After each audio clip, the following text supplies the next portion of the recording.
Bom dia para todos. Pois é, o futebol, como eu sempre digo, colaborando aí com suas polêmicas dentro e fora de campo. Essa semana que passou, duas polêmicas importantes do futebol, mas fora do campo. A primeira polêmica é sobre a situação do Paulo Guerreiro. Paulo Guerreiro teve confirmado, né, o doping depois da análise da contraprova. No meu modo de entender, leigo que sou, obviamente que analisando a contraprova, o resultado seria o mesmo da primeira análise, ou seja, na prova, né? O exame antidoping ele é feito da seguinte maneira: eu dei uma lida, fui pesquisar, e ele é feito da seguinte maneira: são colhidos aí mais ou menos 65 ml de urina e analisa-se o pH dessa urina e o volume da mesma. Depois de feita essa análise aí, essa urina, essa quantidade, ela é dividida e posta em dois recipientes. Um recipiente de prova e o outro de contraprova. Então, pelo meu entender, obviamente daria o mesmo resultado. Foi o que aconteceu e agora o Paulo Guerreiro vai ficar. Está mantido o afastamento dele até o julgamento. E a defesa do jogador, a defesa do atleta vai ter muito trabalho, né, porque o doping está confirmado. Independente do que seja que ele tenha usado, ou uso de droga, ou qualquer medicamento, um tônico capilar, né, ele mexe muito naquele cabelo dele, né? Porra, tem que mexer cabelinho ruimzinho pra cacete, né? Me desculpe o termo. E independente do que for que ele tenha usado, o doping está confirmado. Então, o jogador será punido. A FIFA vai determinar a punição branda ou agravante, dependendo do que foi utilizado. O doping não é permitido. O doping ele dá vantagem daquele sobre o seu oponente. Então, o Guerreiro vai segurar essa aí e prejudicada será a seleção peruana, que está disputando lá a repescagem. Um prejuízo diferente, cada um vai ter o seu grau de prejuízo. A seleção peruana vai ter um grau de prejuízo e o Flamengo vai ter um outro grau. Seleção é uma questão nacional e o Flamengo também é uma questão nacional, menos do que, porque se trata de um clube, mas Flamengo é um Flamengo. Se é chamado de nação, então podemos entender que também é uma questão nacional para o torcedor rubro-negro. Para o Guerreiro, a questão nacional é lá, a seleção peruana, que já está há muito tempo sem disputar uma Copa do Mundo, e essa é a grande oportunidade. Fez o primeiro jogo, empate 0-0, mas agora a definição é em Lima. Então a seleção peruana é melhor do que a adversária e certamente fará o resultado em casa. Agora o Guerreiro é aguardar o julgamento. Uma outra polêmica fora do campo é sempre a polêmica referente à eleição no Vasco da Gama. A eleição no Vasco da Gama sempre é mais polêmica do que qualquer outro clube aqui no Rio. Nos outros estados eu não sei porque não acompanho. O interesse maior é pelas coisas aqui do Rio, já que sou daqui. E sempre é assim. A eleição do Fluminense tem uma forma, do Flamengo tem outra, do Botafogo tem outra, mas a do Vasco é sempre com essa suspeita de fraude. Eu tenho dito para alguns amigos, algumas resenhas, que o Vasco vai ter o presidente que merecer. Já que o eleitor é o torcedor do Vasco, está na hora do torcedor do Vasco abrir os olhos e acordar. O presidente atual se perpetua no comando presidencial do Clube de Regata Vasco da Gama, já está com uma certa idade, com alguns problemas inclusive, mas pretende se perpetuar, ficar ali até o final da vida. Não sei que amor é esse tão grande que faz com que ele queira se perpetuar ali. E já abriu até um caminho da perpetuação colocando seu filho lá dentro. Eu sou radicalmente contra isso. Ainda bem que o Flamengo se livrou daqueles caras que ficavam entrando e saindo e não resolviam nada para o Flamengo. Resolveram suas vidas, mas do Flamengo não resolveram nada. O Flamengo está bem resolvido agora, com essa presidência que aí está. E espero que permaneça ali por muito tempo e fazer o Flamengo grande, assim como o Vasco também é grande, pode ser maior ainda. O torcedor do Vasco eleitor tem que prestar bastante atenção nisso. Então, houve uma suspeita de fraude, né? E uma urna colocada lá foi suspeita, e isso aí causou a impugnação da mesma e a eleição ficou sub júdice. Eu tenho aqui mais ou menos uma anotação aqui sobre o número de votos e a situação como ficou, né? A situação, Eurico Miranda teve 2.111 votos computados, Júlio Brandt 1.975, Fernando Horta 421, mais 3 votos em branco e 3 votos nulos. Só que, como eu falei, essa urna foi impugnada. Nessa urna haviam 475 votos.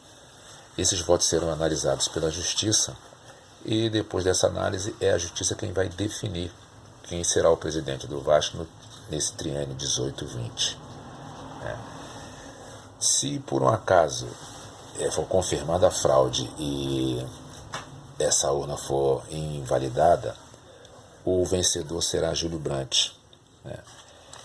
Como eu falei, nessa urna tinham 475 votos e o vencedor seria o Júlio Brandt, desconsiderando essa urna, porque ele teria 1.935 contra 1.683 de Eurico. Isso vai dar polêmica porque o Eurico vai brigar até o final, como eu já disse, né? E ele, melhor do que ninguém, sabe o que tem naquela urna, como foi feita, que votos são aqueles que estão lá naquela urna. É claro que ele não vai abrir um jogo, porque essa foi uma estratégia usada por ele, não é a primeira vez. Então, vai caber à Justiça definir quem será o presidente do Vasco. Torcedor vascaíno, abra o olho. É hora do Vasco crescer. O Vasco precisa remodelar o seu estádio, o Vasco precisa ter um centro de treinamento, o Vasco precisa ser grande para que o futebol brasileiro também seja tão grande quanto. Fora da polêmica, né, fora de campo, dentro do campo é mais interessante. É o que a gente gosta de saber. Polêmica a gente tem que falar, mas o que a gente gosta de saber é da bola rolando mesmo. E na bola rolando foi fechada a 33ª rodada do campeonato, faltam agora 5 rodadas. E essa 33ª rodada fechou na quinta-feira, com o jogo no Maracanã entre Fluminense e Curitiba. Para o Fluminense a vitória seria ideal, mas o Fluminense deu mole e empatou em 1-1 num jogo no Maracanã com menos de 10 mil pagantes. Para o Curitiba, ferimentos leves. O Curitiba está numa outra situação. Então, o Fluminense empatou com o Curitiba. O Fluminense, 12º colocado, Curitiba, 15º colocado. Na quarta-feira, o Botafogo foi à Ilha do Retiro. O Botafogo, 5º colocado, bateu o Sport, 17º colocado, bateu por 2-1. Uma excelente vitória do Botafogo. No primeiro gol, o goleiro Magrão, ídolo lá do Sport, deu mole. E ainda na quarta-feira, o Vasco, 8º colocado, bateu o Santos, 3º colocado na Vila Belmiro.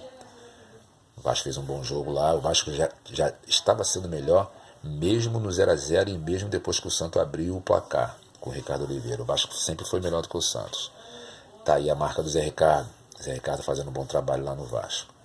O Nenê fez um belo gol de falta e um menino da base também fez um bonito gol, batendo de fora da área, característica desse garoto, né? O Flamengo, 7º colocado, bateu o Cruzeiro, 6º colocado, por 2-0 na Ilha do Urubu. O Flamengo estava atravessado na garganta com o Cruzeiro por conta da conquista do Cruzeiro de mais uma Copa do Brasil. E o Flamengo fez um bom jogo, 2-0, não disse ao que na verdade a gente viu. O Flamengo foi melhor o tempo todo e o placar poderia ter sido mais elástico. O Cruzeiro deu um único chute para o gol, uma pichotada do Thiago Neves e uma oportunidade de abrir o placar logo no início do jogo. O jogador não acertou a bola. Então o Flamengo ganhou 2-0 com um gol de Everton e o segundo gol marcado pelo Vinícius Júnior numa assistência muito boa do Everton, né? Então, nesse final de semana agora será aberta a 34ª rodada. A 34ª rodada começa hoje, sábado, dia 11, com o jogo Botafogo e Atlético Paranaense, aqui no Engenhão, e o jogo do líder, Corinthians e Avaí, na ressacada não, lá em Itaquera. Supostamente um jogo fácil, um jogo onde o Corinthians deverá passar com facilidade. Mas é o que eu sempre digo, jogo jogado, lambaria pescado. Vamos esperar. Vamos esperar. Quem é que esperava do Vitória chegar lá e ganhar do Corinthians? O Avaí uma hora vai fazer uma graça contra alguém aí. De repente é hoje. Aí na sequência amanhã o Vasco joga com o São Paulo, o Vasco voltando a São Januário. O Palmeiras pega o Flamengo. O Flamengo vai jogar com o Palmeiras lá. Um jogo complicado, já que o Palmeiras vem de 2 derrotas seguidas. E o Palmeiras perder 3 jogos seguidos, pode ser instalada uma crise lá. Palmeiras, assim como o Flamengo, que era tido e havido como um dos candidatos, os dois, né, à conquista do título, mas não tiveram uma boa performance, não desenvolveram bem o futebol no Campeonato Brasileiro e tá lá, praticamente na mão do Corinthians. O Grêmio pega o Vitória que costuma fazer graça aí quando joga fora de casa. O Grêmio tem que abrir o olho. O Atlético Goianiense joga com o Sport. Bahia pega o Atlético Mineiro que passou um aperto danado na quarta-feira para ganhar do Atlético Goianiense lá em Belo Horizonte. Jogo complicadíssimo. Por sorte o Fred marcou o terceiro gol e deu a vitória ao Atlético. Fred que ultrapassou o Zico na tabela dos maiores artilheiros do Campeonato Brasileiro. Parabéns para o Fred, que agora chegando ao final de carreira, firma a sua marca de artilheiro lá naquela tabela dos grandes artilheiros do futebol brasileiro, no Campeonato Brasileiro. O Coritiba pega a Ponte Preta e na segunda-feira fecha a rodada com o jogo entre Chapecoense e Santos. Santos que precisa de recuperar. Estava tão próximo do Corinthians, Santos e Palmeiras, e eles mais uma vez deixaram o Corinthians fugir. Falando sobre a seleção brasileira fez um jogo amistoso ontem contra o Japão, bateu esse adversário por 3-1, e agora na próxima terça-feira, às 18 horas de Brasília, joga contra a Inglaterra. Contra a Inglaterra vai ser um jogo bom de ver. Não houve muito interesse do pessoal em assistir Brasil e Japão. É um jogo que praticamente o resultado é certo. Agora, Brasil e Inglaterra é um jogo com perspectiva de ser um bom jogo. E vai ser na terça-feira. A seleção inglesa, assim como as outras seleções europeias, a Alemanha, por exemplo, eles vêm fazendo um trabalho de base muito bom. Eu andei acompanhando a Sub-17 e a seleção inglesa passou com muita facilidade por cima da seleção brasileira, que também é boa, mas eu percebi que a parte física do futebol europeu está se aliando a uma boa técnica e está dando um caldo gostoso.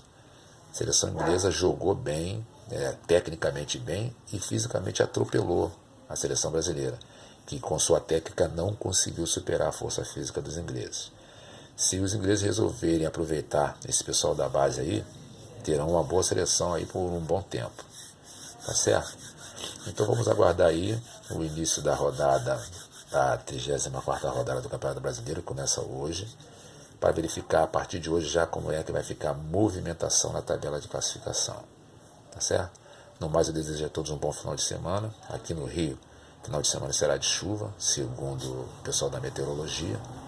Hoje, sábado pela manhã, já está chovendo. Eu estou preocupado que minha pelada esperar 15 dias para jogar a pelada e hoje não poder jogar por causa da chuva vai ser complicado.